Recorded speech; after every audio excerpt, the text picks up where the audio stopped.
complicated for our main character. He starts to wonder, where that lines are of what's right and what's wrong. And, initially he's there to uphold the law. And by the end, he's having to do some pretty vicious, violent things. Okay, and do you have a lot of choice in that? Like, say you didn't necessarily want to do vicious, violent things, could you stay on, I guess, the good side or something like that?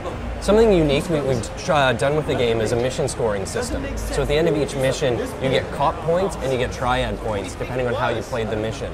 So, again, open world sandbox, play however you want to play, but if you choose to mow down a bunch of innocent civilians, you're going to lose a bunch of cop points. You can always go back and replay that mission again to try and get a different gameplay experience from it.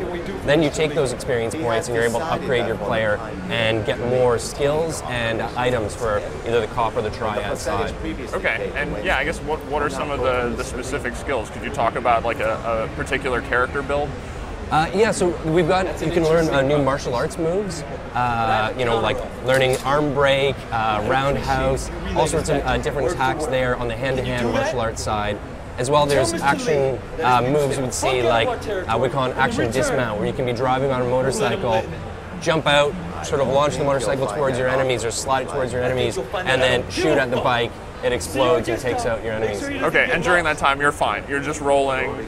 He's that tough. Okay. That's pretty impressive. Yeah. I guess what are we seeing in the gameplay footage here? So this is a mission we hadn't shown before. It's called New Boss, and it's about halfway through the game. And basically, there's a rival faction gang that's sort of infringing on your territory, and they've asked for a bigger cut. You kind of said no, and now they're shooting up your bar. So in the past, we've shown a lot of the hand-to-hand martial arts combat.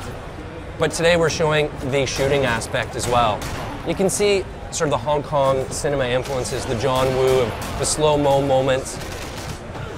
Things like the, doing auto disarm contextual attacks as well to get a weapon away from an enemy. Okay, and how is the slow motion actually governed? Is there a resource for that, or that happens when you do a particular move? There's an ability that you can upgrade later on, but it's also done anytime you do what we call a vault shoot. So when you do a free run or parkour jump over an object, it'll go into slow-mo, and if you shoot someone in the head, you can extend that slow-mo period as well. So by doing flick targeting, you can basically quickly choose between a bunch of different targets. Makes the player feel like a true action hero. Okay, so the idea is just to chain together. To get that feeling of I'm an action hero is that they had to feel very seamless, that I can really quickly go from hand-to-hand combat into disarming a guy, getting a weapon. We also didn't want the player to feel like they have unlimited ammo. It's not just about sitting behind cover. It's about taking the fight to your enemies. So you'll often run out of ammo. You've got to go get a gun from another guy, take down a few more enemies, and then kind of continue to progress through the mission that way. Okay, and I mean, from looking at the gameplay here, it seems like these are really detailed environments. It seems like a lot of work went into creating a believable city space. Can you talk about some of the things that you've done to make the city feel like a real place, to make it seem believable, both in the detail and also perhaps in the AI of people who aren't necessarily involved in combat?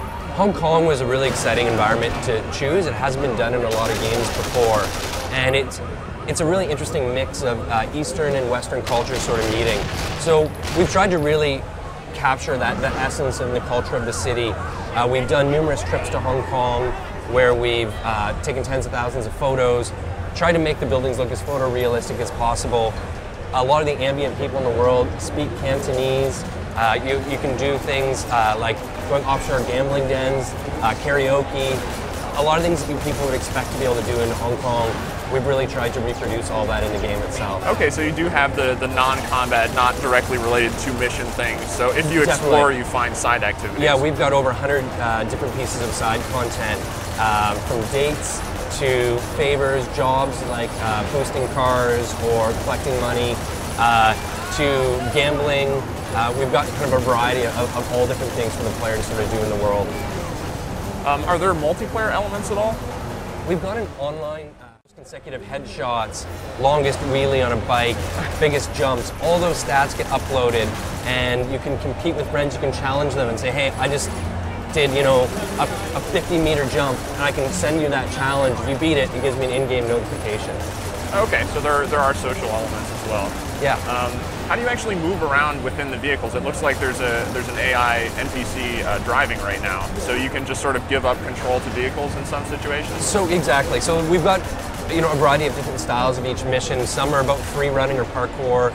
Other ones you're driving, and other ones you're driving and shooting. In this case, your ally's driving, and you're basically just doing all the shooting. Okay. Which allows you to kind of get into the heavy combat shootout like we're seeing here. Sure. There also seems to be quite a bit of car flipping. Is that because you're shooting? You can shoot the individual tires out. I assume, on the and cars? then the car flips over. Okay, so that's perhaps a more effective way to take out opponents that are in cars. Exactly. Than shooting through windows. windows. You can shoot, the driver, and you'll see the car kind of swerve out, or you can shoot the guys individually inside the car.